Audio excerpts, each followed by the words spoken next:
The Quo-Cast, a Status Quo fan podcast.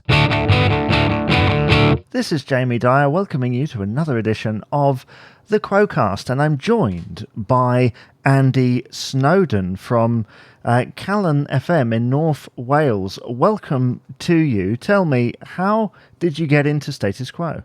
Well, hi, Jamie. I mean, first of all, thanks for having me on. I've been listening to your podcast for the best part. Well, I was introduced to it at the beginning of Lockdown 1, and I've listened to all of them now, and I've found them intriguing. So it's a pleasure for me to speak to you finally. You don't look anything like like you sound. I'll tell you that for nothing. But it's a funny old thing, isn't it? Zoom now we can kind of see each other, but.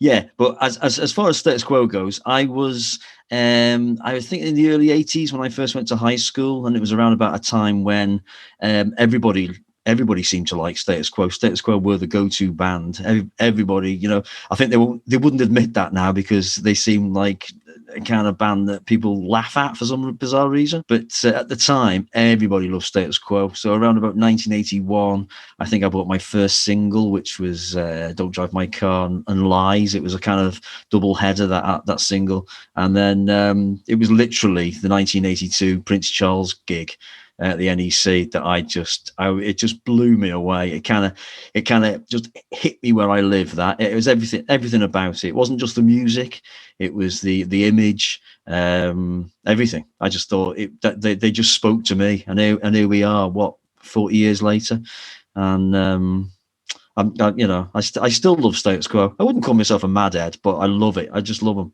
Well, like myself, you've had the opportunity through your role at Callan to be able to talk to members of the band. I mean, being a fan of such a band, I can kind of relate to you in that way. It's very exciting, isn't it? It's incredible, actually, and we were speaking just before we came on air. Now that they are literally like. The kind of, like your mates that you might go to the pub and talk about the football with, then there's no airs and graces about any of the members of Status Quo. And I know for a fact that when Richie Malone took over from Rick, that was one of the things that they were that had to tick a box, that he was actually a really nice lad, and I think he's one of the nicest lads you could ever speak to, Richie Malone. But you're right. I've spoken to John Coughlin, which of course you have, and Francis Rossi has been on twice, which kind of I still can't believe it happened. Andy Bown. Andy Bown's hilarious. He's wonderful. You've got to get him on your podcast. And, he never does interviews, does he? I mean, how did you manage that? I don't know. I really don't know, because I contacted Francis Rossi's PR and said, do you represent Andy Bown? And he said, no, but I can put you in contact with the person who does, which he did very kindly. And I got an email from him and said, yeah, when do you want to do it? And I thought, oh, God, because usually when like if you were to interview Francis Rossi, there's a million interviews that you can kind of listen back to and sort of take ideas and sort of think, I like to sort of ask normal questions so that everybody's on board with it all, and then I might ask an obscure question that about a certain gig in 1984 or something, then that I like to speak to them like a fan, and I normally do that with not just Quo people, and anybody.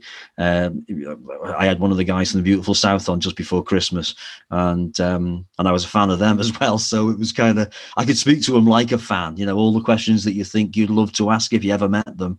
I got the opportunity to do it, but yeah, Andy Bown, as you say, there's nothing out there to kind of. There's a few things when he's speaking to somebody before a gig somewhere, but he's usually he usually answers in quips. I think his funny radar kicks in, so all of his answers are quite funny. But I had him on for a good 45 minutes, and yeah, I learned a lot from Andy. He was a really, really nice guy. And Rhino, of course, which you interviewed just before New Year. And I had Rhino on Boxing Day, I think it was, on my show.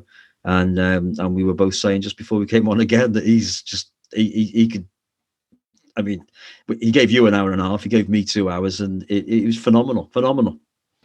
Yeah, I mean, they all just come across as really genuine nice guys. And as I say, as a fan, that's really exciting. I mean, musically, in terms of Quo, whereabouts are you? Are you in the 70s? Are you kind of a mixture of everything? Are you like me? Are you sort of 80s, 90s? Where are you in the scale? It's a good question, really, because I think because I've often heard you ask your guests about which album you like, and I've never been a kind of album kind of guy. You know what I mean? Like there's songs on let's say Mark Kelly's that I like, and there's some songs that I don't like. So I wouldn't go as far as to say, it's a groundbreaking album for me. I like some of the songs on Pile Driver. I like some of the songs on Dog or Two Head. Just Supposing. However, as I said before, I started getting really into Status Quo in 1982. So, Pete Kershaw was the drummer. So I kind of, John Coughlin, to be able to see John play live kind of bypassed me. Did you see the reunion by any chance? I did, yeah. I went in 2013. I didn't. I didn't get tickets. I was a bit annoyed about it, and I don't think I had a right to be annoyed, but I was kind of annoyed that they only did small venues. I thought they could have easily sold out arenas, easily twice over. I think, though, I mean, during that first tour, they played the Hammersmith Odeon or the Apollo or whatever it's called now. Yeah, I have no idea, and the place was just electric. I mean, would you class that as a small venue? And what does it goes? Yeah, I mean, it's basically a theatre, isn't it? It's a big theatre, like the Empire in Liverpool is. I think that holds nearly 3,000 people, and I've been on stage there, and when that's full, I mean, it just looks like a wall of people. It's a bizarre thing to look at. I went to the Apollo in Manchester to see Quo just before. It was the last time I saw them, actually. And I remember turning around and thinking, this is a huge venue. I always just thought it was like a little theatre, really, the Apollo in Manchester. But that, the Apollo in London is, obviously it's big. I mean, if I started a band now and I got to play there, you'd be quite chuffed. But if I played the O2, they could have easily sold out the O2 with that reunion easily. I think so. Certainly during the first one. I think the second one seemed to be fraught with a few problems. But you see, I think during the first one, they had a bit of an issue with branding because they were putting up... I spoke to a couple of fans afterwards who went to the same gig that I did, and their kind of consensus was that they went to that gig expecting to see the Status Quo show. Yeah. As in, John Rhino Edwards, at that time, Matt Letley or Leon, whoever was behind the drums. They were expecting to see the greatest hits of Status Quo. They had no kind of interest in who was on the stage as long as they got to hear those hits. And I think there were a lot of fans that had it. And I think that was down to the branding, because even when I was ordering tickets, the pictures were of the modern band. Oh, really? Yeah. How bizarre. They were of the modern band. They were showing the Good and Doula image that they sometimes show with that. And of course, a year later, they got it better. On the marquee, it would say Status Quo Frantic 4, much better. Yeah. But I think in the second year, they had, because I think we were sold as a new thing, wasn't it? It was sold as like, this is only going to be a one-off.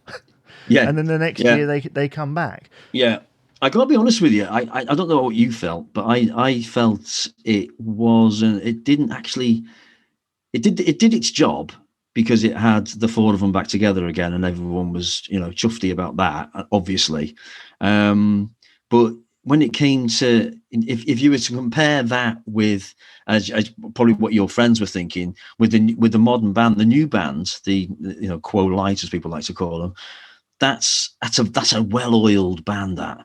It's you go and see them and there's hardly any. I mean, you could be listening to a record. There's no mistakes or anything really, barely. But the Frantic Four, the first reunion. I mean, if you listen to some of the songs on Spotify, I mean, John, because I'm a drummer and I listen to John and I'm thinking, oh, he's doing it wrong. Oh my God, he's really doing it wrong. Oh Christ, he's just gone off somewhere, and his fills were all wrong and stuff, and that happened a lot. I think in that, but a lot of people like that. They like the mistakes, and because that live album, the 1977 live album, a lot of people talk about the mistakes in that, and it's the one thing that Francis Rossi doesn't like about that album is they didn't do any overdubs, which he wishes they had now.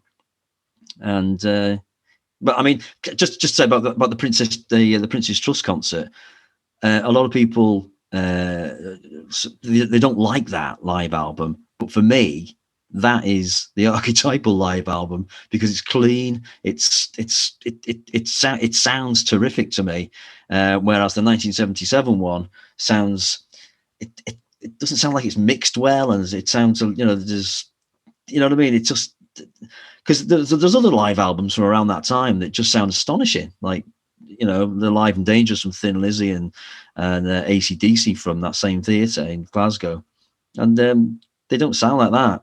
I think what I found, certainly you mentioned the 1982 concert, when I know you didn't go to the reunion, but to me, that was the sound that I was hearing. And even in some of the stage setup, if you see the image of the stage, they had the triangle in the top above them, which again, I associate with 1982, with many things. So it was kind of that sound. And when they went into Down Down, I think it was probably closer to that version from the Prince's Trust concert than it was to the original record, because obviously since then they played it so many times, it kind of morphs into its own thing. And maybe that's one of the reasons why, in your opinion, Coughlan got it wrong occasionally, because in the first tour, they played 4,500 times and Rain in the same way that they would with the current band. Of course, they weren't doing that back then. With the second one, I don't know whether you've heard many recordings from there, but it got a lot better because it felt like it was more molded to that band. To the original band. They were adding things in they hadn't played for like 45 years. Yes, I completely agree. But that second 4,500 times, the second year one, and it suddenly like went into "Gotta Go Home" or something. They slipped in the middle of it, and I remember kind of getting goose pimples listening to that and thinking, "Now that's good idea." I didn't think it was a good idea to mix 4,500 times with Rain as they do with the or as they were doing with the new band, because that was kind of reminding everybody it wasn't why people were there. They wanted to hear 4,500 times in its entirety. If you were going to do it, which I mean, that would obviously have taken a lot of rehearsal and everything. And technically that was, I mean, that song in itself is just, it apparently, and I don't know, I wish I'd have asked Francis about it, but that song was never the same twice when they played it live. I mean, it obviously has a sort of as a framework, it's got to do the same thing, but they never did the same thing twice. And if you listen to some of the 1982 bootlegs, there's a bit with Francis and Pete Kershaw on the drums, and I've never heard that bit done the same. It just sort of like just goes a little bit, crackers every now and again, and I like things like that. I like the idea with 4,500 times that it could just take you somewhere that you wasn't expecting it to go. Well, it started out as a jam. Oh, really? On the Hello album. So I assume that it's kind of in that nature, and of course they kept adding things, and I think the Prince's Trust version is something like 21 minutes and 30 seconds or something. But there are 18-minute versions out there. I think there's up to 25 minutes. I mean, you mentioned Is It Really Me? Gotta Go Home, which of course was done on the Beat Club, and there's like a 25-30 minute version of that out there, which is on the Accept No Substitute DVD. I mean, how many we're going to come back slightly to what we were talking about before, but how many times have you seen Quo live, and did you see them like during sort of the early period of the 80s, or is it fairly recent? My first concert was 1984 in Deeside Leisure Centre, and and I can still smell it. I was that excited. You walk into an arena like that, and it basically the ice rink. It's the ice rink in Deeside Leisure Centre, and they covered it over with a special carpet, which I used to go in all the time as a kid. And then to walk in, and and the drum kit just looked like the size of a house. It was just phenomenal. As 14-year-old, it was just completely blew me away, and I can remember most of it. And I'm 51 now. Since then, I don't know. I never really keep count of how many times I go to see it, but I think it must have been about 15 times or something, maybe less, even, or maybe more. I don't know, but yeah. But I always love the event of it. Do you know what I mean? It's not necessarily the show itself. It's the getting there, meeting up with other fans and having a pint before it, and going into the hall and all that. The anticipation from everybody, and then they come on and they start Caroline, and sometimes you kind of go, all right, that bit's over. This bit's beginning. It's almost like in two parts. But the shows only last about an hour and a half now. Back in 1984, it was an extra hour on top of that. Sometimes, 2 hours 45. Sometimes it was, astonishing, really, to witness. I'm glad I witnessed the old Quo, but with Pete Kershaw. He gets a bad rap, doesn't he? Yeah. As a drummer, as drummers go, he gets a bad rap. Yeah, I know, but he's the person that I picked up the drumsticks because of. And even to this day, 40 years on, I always think to myself, if I was to win the lottery, I would buy a blue Premier kit like his, because I just thought it just looked like the coolest thing. Fantastic. But I really liked him as a drummer. I thought he was, there was no frills, there was no messing about with him. So you see, straight after him, and Jeff Rich came in, and Jeff was completely different again. Jeff would be, he was the master of the frills and the thrills. He was all over the show. With drum solos and stuff. Pete Kershaw wouldn't do a drum solo, apparently. Don't know why. Because he was a good drummer, I thought. Well, it is true that he kind of, in the middle of 4,500 times, when you're supposed to do a solo, he just carries on with that same beat. Yeah. And the same with Roadhouse. With Roadhouse Blues at that time, he's sort of like... but in a way, I kind of thought it worked. You know what I mean? If he suddenly went into because there's a thing with the Roadhouse Blues from I think it's Nebworth for the Nordoff Robbins concert, and the drum solo that Jeff does, it speeds up and goes crazy, and then he starts just goes and back into it again. But there's something quite nice about just going and when you're there. And it feels like, it rattles your bones. It doesn't, you're not, if anyone's never experienced it, it's not twee. It's a really loud, it's like a load of trucks coming at you. It's a phenomenal sound. But yeah, because, John did a drum solo. I think all the other drummers have done drum solos since. In fact, I know they have. Pete was the only one that said, and I think it's in the 1984 program where he said, it was the one thing I said, but when I joined the band and going on tour with them, I'm not going to do a drum solo. Well, maybe he never did a drum solo with any of his bands, but he certainly didn't do one with Quo. But I thought he was terrific drummer, Pete Kershaw, brilliant, and he seems to have gone off the face of the planet. No one knows where he is. Yes, it does seem to be that, and I did pick that up. I think it was in your Andy Bowen interview. Yeah. I think he made reference to having his phone number, and you sort of went, well, yeah. Send me his number, and he went, I could sell it, yeah, or something. Yeah, so that'd be a coup, wouldn't it, getting Pete Kershaw? And he went, yeah, it would for you. Considering he wasn't, to my memory, he hasn't been in any of the documentaries. Nope, he didn't. Yeah, and he never came to a Hello one. Did you ask Alan about that? Because that was he was so obvious by his absence, wasn't he, Pete?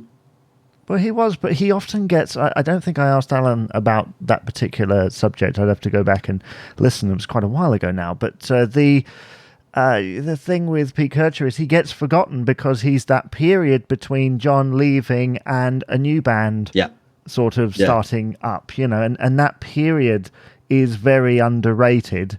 in my opinion, because of course he comes on board during 1982, which, although it's it was a really big selling album, it was a number one album, it's not really ranked highly in the minds of Quo fans. And I do wonder as well whether he was pushed out. Do you know what I mean? I mean, you'd have your nose put out, wouldn't you, if you were part of a band that size, and then you don't even get a phone call, and you see him on top of the pops with a new drummer and a new bass player. You'd be thinking, "What? Why? They didn't even say you're not wanted anymore." I mean, especially as he'd already played on that solo material with Rossi and Frost. Yep. Yeah. It was almost at that time. When I remember seeing Francis Rossi popped up on a program. Do you remember Wogan? Terry Wogan had a program called Wogan, and he popped up on that with Bernie Frost, and I was thinking, what is this? What's going on? And I actually went to a recording of the Lottery once, and Francis Rossi was there in a yellow suit, and I was going, oh my God. What is this? That will be, 1996, during his solo album, Give Myself to Love? I think it was in the 2000s. Really? Okay, because... wait a minute. No, I think you could be... Yeah. 90... No, you're right. Actually, you are right, because... King of the Doghouse. Yeah, I got completely confused then. Yeah. What was the song called again? Give Myself to Love. Give Myself to Love, yeah. And it was the most twee, horrible thing. And it was, I because my wife said to me, because we got these tickets and they're free to go to the Lottery. And my wife, she said, "Oh, look, guess who's on the Lottery on Saturday?" And I went, "It's Francis Rossi." And I was so excited. And then we got there, and he stood at the side of the stage. There's no sort of backstage or side stage bit, and he was just off camera in the yellow suit. But there's the thing, you see. I was gonna ask you about the image of Status Quo, which I mentioned before. Yeah, Francis and Alan always seem to wear the same clobber all the time, but they probably had different shirts and stuff, but they always look the same. Rick, on the other hand, you kind of know what tour it is from what he's wearing. And I can distinctly remember when I first saw him in 1984, thinking, "Oh, I don't like that ice skating shirt, that ice hockey shirt." Now I think I want one, but because he sort of came on and he looked, from when I first saw him in Caroline, and I looked at him and I thought he looked like he was doing a sound check. He wasn't ready to. He wasn't doing a show. He wasn't wearing his show gear. His show gear should have been a white satin shirt or something, which I was kind of used to from 1982. But and then of course that what he wore for Live Aid, I was thinking, pink. What's going on? Now that's like one of his most famous shirts, isn't it? That pink one. That's iconic. Yeah, exactly. Yeah, I think it's a Madame Tussauds, isn't it? Did he give the shirt to them? Because he certainly got. He gave it to somebody. I think it has certainly been sold somewhere or given somewhere. Yes, it's definitely got a. I think he's definitely wearing a pink shirt at his Madame Tussauds dummy. Dummy? What is it? A dummy? Don't know. It's a waxwork. Yeah, isn't waxwork. There you go. Yeah. Yeah. Yeah. Yeah. I mean, you're right about the image thing.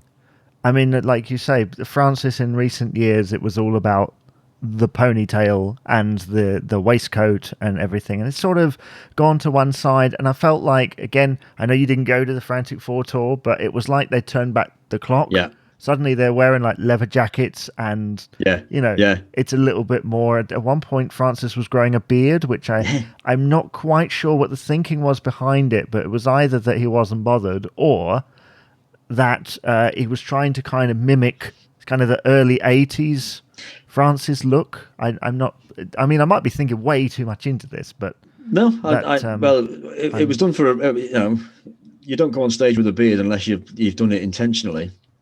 But I remember when I saw Quo in 1988, I think it was the 8 Complaining tour, and Rick had a beard.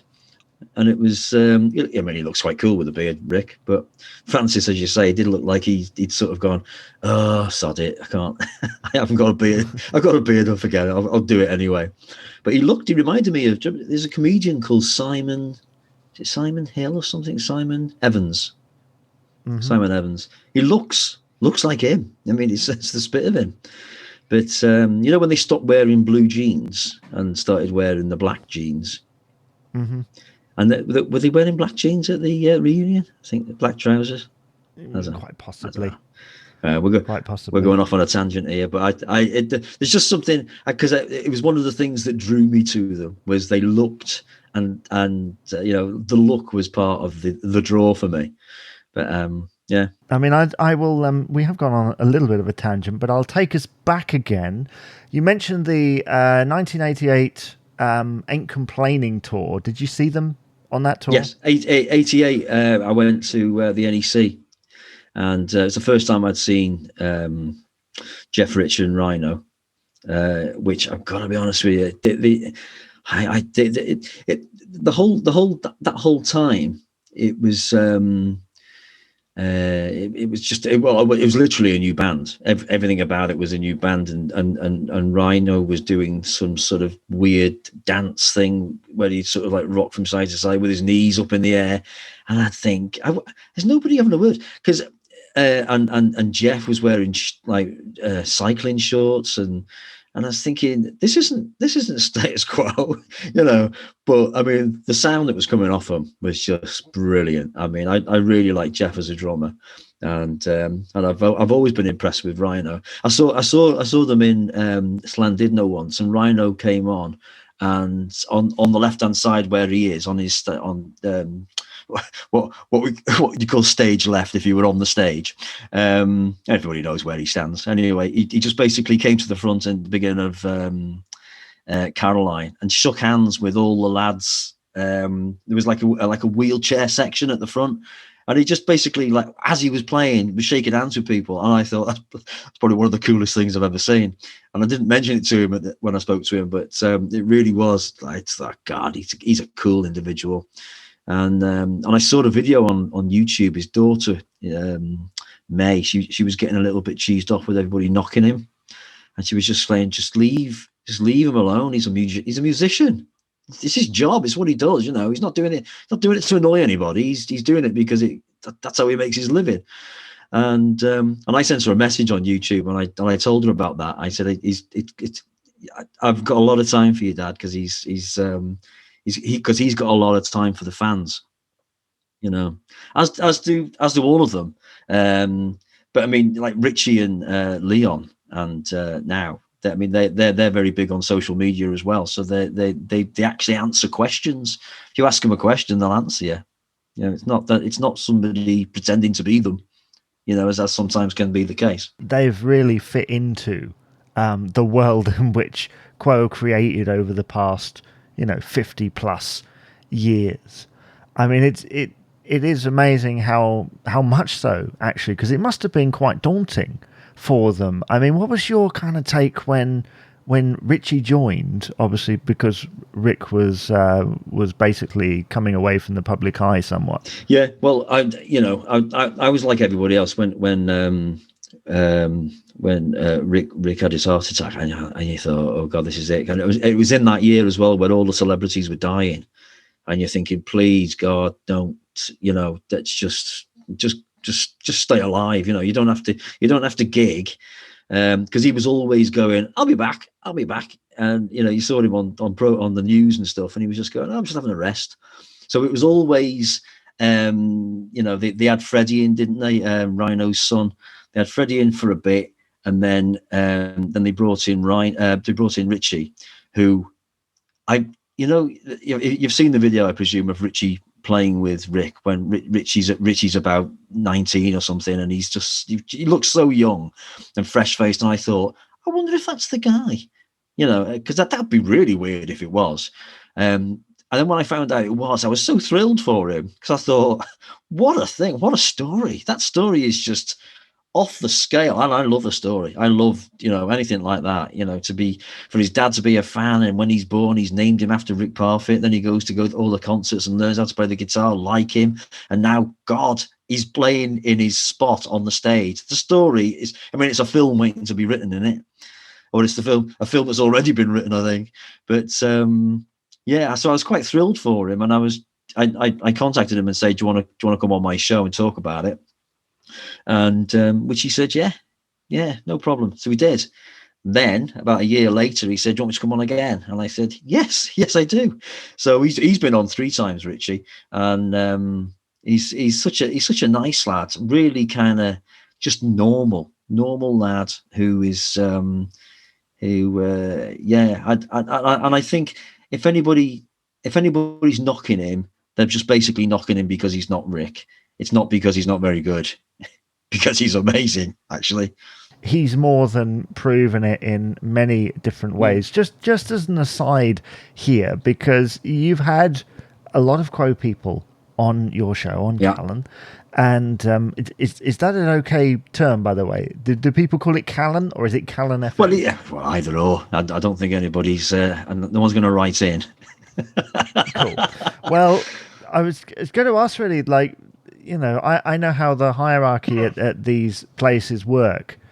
Do you ever have to ask permission of anyone else at the station in order to interview these people? And have you ever had anybody come to you at the station and go, "What, another one?" Yeah, well, it's almost like I'm playing top trumps, because there was one. The one that raised a few eyebrows is I had Chubby Brown on, and everyone was going, "Ooh, you sure about that?" And Chubby Brown was like, literally, he's like somebody's granddad. He was such a warm individual, really nice fella. He swore a bit, but I edited that. I got the editing machine on that.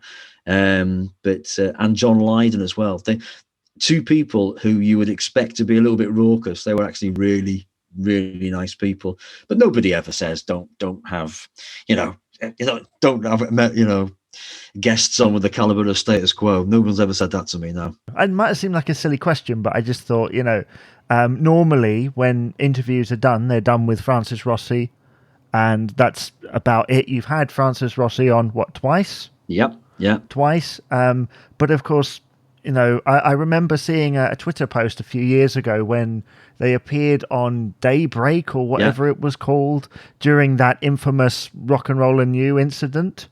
And I remember seeing a photo. Someone took a photo and went, "Some bloke from Status Quo," and it was Andy Bowen. It was Andy Bowen, and I nearly tweeted, "Do you know who that guy is?" Yeah. He basically, anyone who grew up in the 70s, he basically composed your childhood. Yeah. And subsequently wrote, this, that. But to the average listener or viewer, he's just that bloke from Status Quo. So that's the reason that I asked. I know what you mean. That question. Yeah, I know what you mean. But I advertised it as the guy that opened Live Aid. He played the first chords on Live Aid, which is one of the singles on one of the lyrics on one of his songs on his album. His album's amazing, by the way. Have you heard it? Oh, the recent one. It came out a few years ago, but he did a whatever they call it, reissue. Reissue. Yeah, and he did that. And that's why I had him on. But to talk about that, and it's a terrific album. I mean, it's funny, it's quirky, and it's which I find as well with Rhino when he does his solo stuff. It's a lot of it's done with an edge of humour. I mean, that one he did over lockdown, I thought was terrific, Rhino. Oh my goodness! I mean, that was on repeat, I think, for the entire. It's sort of midway through, I think, the time that we've had. But to comment on the Andy Bowen album, which you're referring to, the album Unfinished Business, that's right. Yeah. Which came out originally around 2011, I want to say, and re-released recently. Originally released by Cherry Red Records, and the thing about that is it was it's called Unfinished Business because he released a load of albums in the 70s and 80s, and they were always a bit quirky and a bit weird, and for some reason they've never been re-released. And I remember seeing a written interview quite recently, actually, looking back when they reissued. I thought, I wonder if he did any interviews about this album, and someone went, "Oh, one of the tracks on Unfinished Business is quite country. That's very much a departure for you, isn't it?" And I'm thinking, have you listened to any of his 70s albums? There is a slide on every other track in certain places, and he's never been afraid to kind of step outside. And even now, when you hear him write for Quo, you can tell an Andy Bowen track a mile off because it's always a little bit quirky and a bit. sort of, on another planet sometimes. And I'm Yep. sure even he would describe it as such. I mean, this is a funny question to ask, but how big a Quo fan are you? The previous episode to this, we talked about stuff that was released outside of Quo that's Quo related. I mean, are you that far, or are you literally like in the center of the Quo universe? Well, I will listen. I will give it a chance. I'll say that, right. If I really like Francis Rossi with Hannah Ricard. Yeah, I want to Hannah say, Ricard, yeah. I really love that album. I really like that album. But I've never. Just to point out, I nearly everything that Rhino does. It just kicks you in the arse. It's just an amazing. It's just an amazing listen. Whatever he does, that's why I loved Super Smashing Great. Just on the first hearing, because a lot of stuff, it's a bit of a grower, and you've got to sort of like listen to it a few times, or even come back to it the following year and suddenly go, oh, I quite like that. That song was brilliant. It just did its job in its entirety. Although he did say to me that it wasn't a dig at the government. And I went, yeah, it was. It definitely was. But and Andy Bound's work's fantastic. But I wouldn't go as far as to say I wouldn't be critical if it wasn't what I wanted. Do you know what I mean? I got to be honest. At the King of the Doghouse album from Francis Rossi, I don't even think I've listened to it. It's unusual because it wasn't really written with him in mind. I don't think. I think it had another guy's name on it, and he basically fronted this thing. Because then when you listen to the second album, One Step at a Time, it's Francis Rossi. Yeah. You know, that's kind of what's amazing about it. That's the one with Leon played on, isn't it? Yeah. Did he play on the album? I knew he played in the live shows. He may have played on the album. It's been a while since I've checked over that, but that was. I think a lot of people described it as Quo Light, but the thing is, he's a part of this band that's used to sounding a certain way, and of course he's going to write songs in a very similar style, but he was able to go off into different directions. Yeah, absolutely, and that's what I've always liked about Francis Rossi. He's never been scared to just do what he likes, and a lot of the stuff he does, I seem to like. I mean, on that point, though, I wouldn't go as far as to say there was a point in my life when I was younger that if just because it was Quo, I kind of went, oh, I like it, and in my mind I might go, I'm not too sure about it. I wasn't sure about The Wanderer when I first heard that, but it was, they just done the End of the Road tour, so anything was good. That it was that. I wasn't 100% sure about Margarita Time, but now when I listen back to that, it reminds me of Christmas when I was a kid. So, but I think that's the power of music. Music, it has the ability to just transform you back to exactly how you were. I mean, it'll probably make you laugh. It might not make you laugh because I know you're a fan of the 80s stuff, but Perfect Remedy was, I think it went down as like the worst album Quo ever put out. And I've been listening to it loads of times over the last few weeks because I bought it when I went to college. I left home, so everything about it, that album, it just makes me go, oh, I love this one, oh, lovely, I mean, The Power of Rock is a great song. I mean, that is just a brilliant track. And I get it. It's a bit twee and it's a little bit poppy and all the rest of it, and very sort of Andy Bound on the keyboards influenced, but. If it's songs that remind you and it can take you somewhere, then that's only a good thing, isn't it? Really, this is the sort of the problem that I kind of have with the Quo sort of 70s, 60s, 70s. Those people that they can't seem to get past John leaving, and I kind of think, well, just because.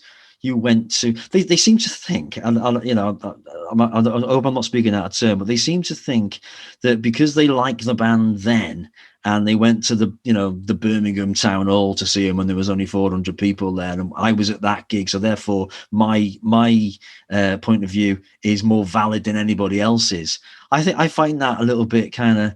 we're talking about music here. It's you don't have to listen to it. You don't have to knock people, and to suggest that people are gonna they would feel better if Quo dismantled it, or you think, well, what? So you basically want them all to lose their jobs. I mean, there's 5 in the band, so that's 5 people that would lose their jobs. All the crew, so that's probably about 10, 15 people who are going to lose their jobs. All the people who work behind the scenes who are going to lose money and blah blah blah, just because you don't like the new band. Are you kidding me? It's just bizarre for me, that, because I mean, I mentioned to Rhino that I used to love Adam and the Ants when I was a kid. When Adam and the Ants were like in the 80s, I quite, anything they did I thought were great.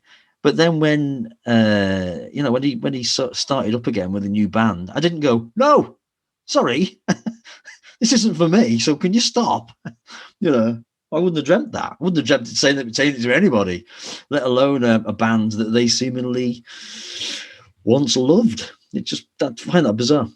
If they want to carry on, then they are more than entitled to, of course. That's of course, That's the thing. I mean, to go back to the Perfect Remedy thing, I mean, some of the videos during that period are probably some of the most creative. I mean, okay, we can flash back to the 70s and we've got these, loads of zooms in of a rocking band and that type of thing. But the Quo of the late 80s, the music video was about either a story or a concept, or you've got, I don't know how many of them you've probably seen all of them, but Who Gets the Love and Rolling Home, and of course Little Dreamer. I think is, if you wanted to show anybody what an MTV video looked like in Britain, Little Dreamer is essentially what that is. It was made to be alongside everything else. It got bigger and bigger. That's probably my favorite Quo video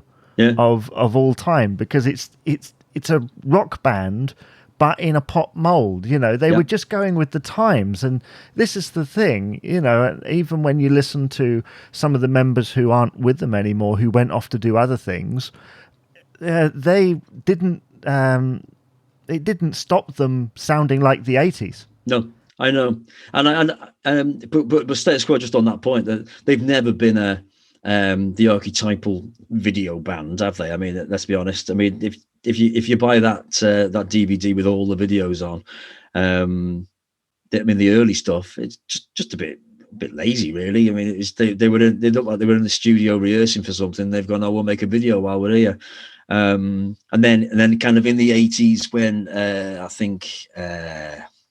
Well, actually, the Wanderer, that video, and something like Baby I Like was a good video, I thought, when the guy was going to the concert and Dear John. But going Downtown Tonight. That album, that single, I should say, that video. Anybody that was around or went to the 1984 End of the Road tour, it just tells you exactly what it was like. That was just a mass of, it was just a party. There was no one was behaving themselves. No one in the band was behaving themselves by the sounds of it. But that was just fantastic. And on that point, before I came on to talk to you today, I saw the video for Liberty Lane. Shocking. That's shocking. That in the Barbers. It's just really, for me, lazy, poor, terrible. See, I thought the opposite to you. Really? I thought it was a real return to form. Well, that Liberty Lane. I mean, okay, the concept of it, fine, a little bit, but the band are sort of in it. Yeah, but it's a video of them on the telly. Well, I saw Francis on something. I think it was on Good Morning Britain again or something, and he went, "Oh yeah, we love it because we don't have to be in it." And I thought, yeah, it does sort of smack about. It does look a little bit like you've. Whereas I would imagine the new lads would all be like, "No, I want to be in the video. I want to be in this video," and it seemed to highlight Richie more than anybody else, actually. Well, and maybe that was a conscious effort on their part, but I Possibly, wonder whether, I mean, the previous videos had been done. I can't remember who did that, but obviously John Keeling was behind a lot of the videos from sort of the early 2010s.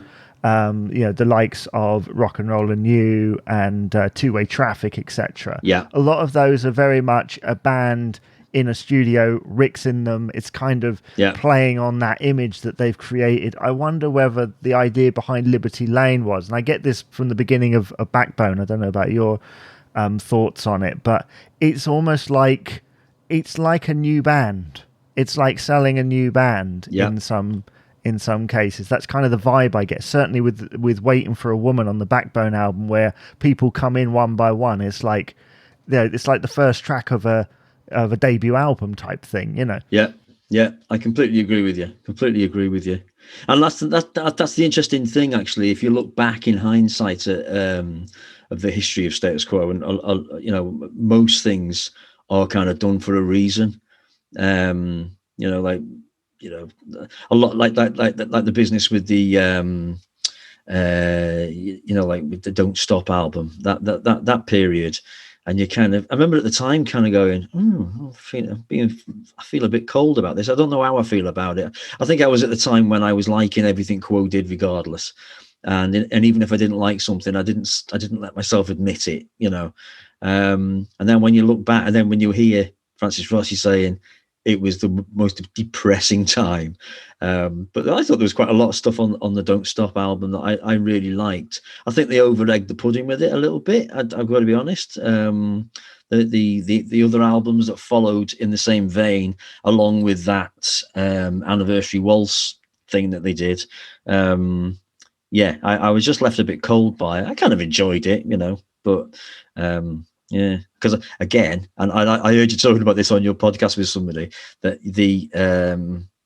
I think it's on Don't Stop, really, really fast song. Oh, Get Out of Denver. Get Out of Denver. That's got to be one of the best tracks Quo have ever done. Regardless that they didn't write it, that is an amazing version of that song. Much better than the original. Mind you, so's Rockin' All Over the World. Well, the thing is, though, Get Out of Denver's not something, as a radio presenter, you can't play that on the radio, can you? Well, I do. And don't tell anyone. Oh, dear. Yeah. Every time we get to that bit, he goes, "Get the out of here." And you go, "Did he just swear? Is it me?" But I've had a lot worse. Playing Creep by Radiohead, the original. Oh, my God. So we make these mistakes. I mean, I was in internet radio where the rules are a little bit more fast and loose, and I played it for probably years before I realized, oh, wait a minute. Yeah. He's saying that in there. Yeah. And for some reason, like you say, I think I'm in agreement with you that is one of the strongest tracks on that album, and possibly one of the best they've done, because it's very Quo, but it's not Quo at all. Like it's sort of a mixture of the two. And have you ever heard it done live? Yes, I have. I believe they did a gig in Russia. Right. Where they performed it, because that's the same gig where they were doing Bye Bye Johnny, and they couldn't get anybody to sing, and then they finally did the One More on Your Own without the band, and they could hear things, and you just see Francis go, yes, okay, this is great. But it's the same tour. Right, but they struggle. They were trying all sorts of things. I know it's Rick and Andy Brown, isn't it, to do that song? But they can't catch their breath. They can't get enough breath in to sing the song. It's all right in the studio because they can just do one line. I mean, I've tried singing it myself. It's just so hard to sing that song. You're in the car singing it, you're going, it's awful. And yet the Dave Edmunds version, I think he's harmonizing with himself. And it's slightly slower as well than the Quo version. So it's a little bit easier. Yeah. And I want to say Eddie and the Hot Rods did a version as well that was quite fast. I do wonder which version they were kind of... Because when they do those covers, who are they kind of taking inspiration from? I mean, the songs like Roll Over Beethoven, pretty much the foundation is laid down there. Yeah. But for songs like Get Out of Denver, where a million people have covered it and we can't remember who did the original. Yeah. And they did a version of All Around My Hat with Maddie Pryor. Now that, again, is another song that I really liked, and I love that they did it. But that took a bashing, didn't it, that one? I think so. And it's interesting hearing your thoughts that was a time when you were kind of liking everything that Quo were doing. Was that just kind of a blind loyal thing, or was Definitely. that just... Yeah. Yeah. I definitely think it was, yeah. Because it's now when I look back, because as I say, I sort of joined the party in 1982, really. So when I was younger and I started thinking like, you'd get your pocket money, and I think you get £1 a week or something. So you'd save up and you'd go to a secondhand record store. And when I first saw the first album I bought was Dog or Two Head, mainly because it was Quo, but I loved the cover, and I didn't know what it was going to be like, but it wasn't the Quo from 1982 that I remember. And then the sort of Pile Driver album I bought, thinking, is this really Status Quo, this? And I thought the Rockin' All Over the World cover, because of the lettering and everything, I thought it was maybe a kind of one of them best ofs that people put together, and they just called it Rockin' All Over the World. Turns out, no, that's what the album looked like and all that. But this is to the untrained eye as a kid, looking back at things. But I just liked it all. But I, as I got older, I started sort of like, cherry picking the stuff that I actually liked. And there's not actually that much on the Dog or Two. I mean, the Dog or Two Head album. I mean, I hear people talking about the Dog or Two Head album, like it's the only thing that they ever did that was any good, and I'm thinking, really, I don't get that. I don't get that. But there's like I thought something that's going on in my head. I really enjoy. Railroad's great, but there was a lot of stuff on it. I was thinking, is it me? This unlight tongue thing. What? Nah, that song. I'm thinking, oh, maybe it's got to be me. I'm the one that's wrong here. But then I thought, well, no, music is subjective, isn't it? So, if you don't like it, you're not wrong. It's just that you don't like it. It's simple as that. From what I gather from the last two Pie albums, obviously, as you say, Mark Kelly's Greasy Spoon and Dog of Two Head, what really amazes me was in Francis' book, he makes reference to having to sell the band to Vertigo and basically to forget all of the, the psychedelic stuff they'd done previously. And it's like, but they had two basically rock albums to draw from. It seemed quite puzzling. When you sort of look back as well, and you kind of think, I put albums in blocks. Because looking back in hindsight, you can kind of say, as you say, Mark Kelly's Dog or Two Head, Pile Driver, those kind of albums, they're all in a sort of era. Then you've got things like Just Supposing, Never Too Late, Can't Stand the Heat. That was another kind of a block. And then, from 1982 and back to back, that's another section, and then all the 80s stuff, and all the 90s stuff, and then up to now. I mean, at the moment, I can't really put things in a category because it's happening at the moment. But looking back, I know him mentally. That's what I'll do. I'll just sort of like and some albums, I don't know what you like yourself, but some albums I haven't even listened to twice, but that's not because I don't like the songs on it. It's just that possibly I don't like some of the songs on it. There's not that many albums that I like everything on. I love Whatever You Want. I think that's a fantastic album. Like, brilliant. Every track is brilliant. I really like the Just Supposing album as well. But Backbone, fantastic. I mean, what a brilliant album, And if you're not going to like it, I think you possibly might be stalling. You might be stalling because it's not Rick, or you're certainly missing out if you don't give it a chance, because it's a fantastic bit of work. Really, really is. Oh my goodness! I mean, it's so strong, and like I said, it sounds like a new band, but not in the case. It doesn't sound like Status Quo. Mm-hmm. It sounds like there's some kind of renewed energy, and while Rick isn't on the record, there are occasions, because of the songwriting, because of the people that are behind it, yep, the spirit of Rick is in there. The two tracks that I think of are I See You're in Some Trouble, which I could totally see Rick bashing out some chords to, Yeah. as well as one of Richie's songs, "Face the Music." Yeah, brilliant song. Yeah, Which, I close my eyes, and fans would probably hate me for this, but I hear like Culture Quo. I hear early 80s Quo, yeah, not particularly like sort of that era. And obviously, the track that Richie sang on the album had that lovely sense of darkness that you got with a Rick song. Songs like Overdose, where it sort of goes into like this whole other realm, Yeah. which is wonderful, and so I think the spirit of him is on there. yeah. And all the, you don't spend 50 years in a band and not kind of make your mark somewhere when they carry on. Yeah, I completely agree with you. And I can remember there was a bit right at the beginning of the album. I'm just looking at the name of the song. Oh, yeah, Waiting for a Woman.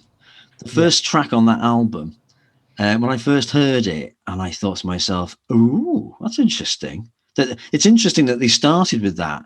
Anyone's never heard it. It's just basically a drum beat. And it goes, ba, ba, ba, ba, boo, ba, ba, ba. There's this thing that sort of runs through the whole single. They just do do do do do do do. And I remember thinking to myself, when you sometimes think something, but you don't say it because A, it's only a thought, and B, it'll probably bore people. But I remember thinking, I wonder if they've done that on purpose. They haven't started with a Caroline-esque good rocking start to an album. And funny enough, when I spoke to Francis Rossi, it was one of the things that he said to me. He said he likes to surprise people, which is another good point about a Quo albums. There's lots of surprises, especially in the early stuff, like the na na na, like the little excerpts that they put in, and you think, why? What is that? Or at the end of I just can't remember the name of the album. After Just Supposing. No, just after Just Supposing. What was that one? Oh, that was Never Too Late. Never Too Late. And at the end of that album, they just put the crowd singing "You'll Never Walk Alone," and you think, what's going on? Why is this happening? Or like little sort of good luck, that thing. Good luck. What's that? But yeah. But as you're never going to get. It's the same with a gig, though, isn't it? You're going to see a Quo gig, and you're going to get a surprise at some point. I know they get knocked for doing the same songs over and over again, but they have to.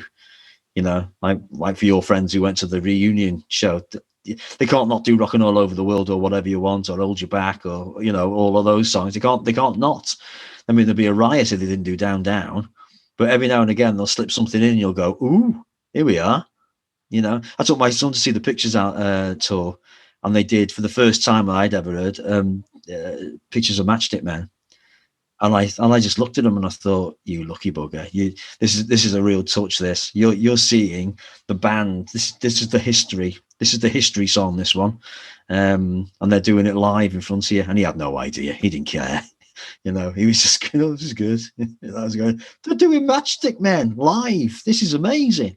But now, thanks to the internet, they can't. Any surprise doesn't last very long, does it? No, pretty much. If they slip something in, I mean, like when they started playing Blue Eyed Lady, pretty much everybody started to hear about it via YouTube videos, via those fan forums. I mean, we'll come to an end here because I think we could go on for some time. We definitely could. But when it comes to like fan forums and stuff, I notice you like posting your interviews, but do you take part in any of the fan stuff, or does that not really interest you? On Facebook? Yeah. I mean, sometimes I do. If it's a lot of the negativity, I can't be doing. I can't. Life's far too short for me for that. I've set up a page specifically for the 1984 tour. Which it's quite enjoyable, actually. People are always, everything on it is about that particular tour.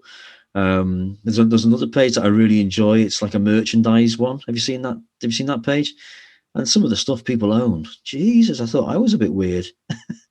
I mean, they just own, like, the whole house is covered in Quo stuff, and you think, my word, that's dedication right there. Understanding family. Very much so, or no family. Somebody that lives on their own.